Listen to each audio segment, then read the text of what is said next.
Well, in early 2015, the City Council of Seattle passed what it called a gun violence tax.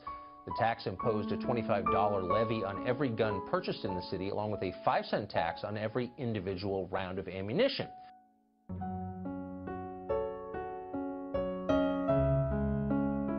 Purchased in the city, along with a 5-cent tax on every individual round of ammunition. It worked in one way. A lot of gun sellers have fled the city for the suburbs.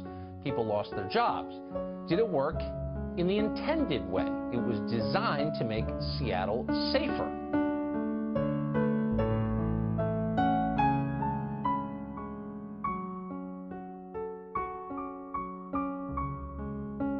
Shootings are up significantly this year. Murders have doubled. Will the city reconsider its tax?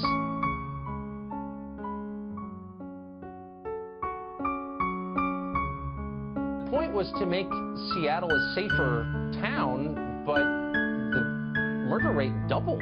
So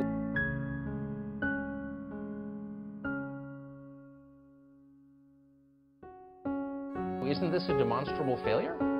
Well, in point of fact, I think the reason that they passed this gun tax was to try and raise some money so that they could study gun violence, which I think is a good thing to do.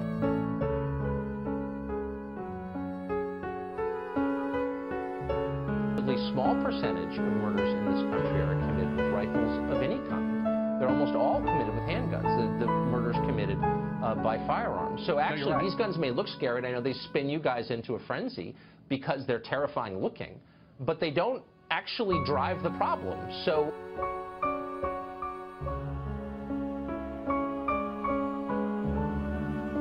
Times today, columnist Bret Stephens wrote a piece entitled "Repeal the Second Amendment."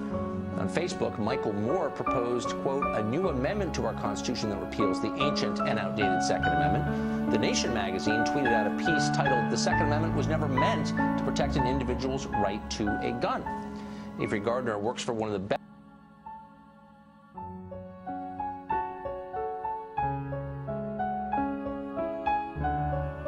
campaign do not want to take away the Second Amendment rights of law-abiding people. What we want to do is make it much more difficult for dangerous people, for criminals, to have guns and have easy access to them. That's what we think is the common sense solution here.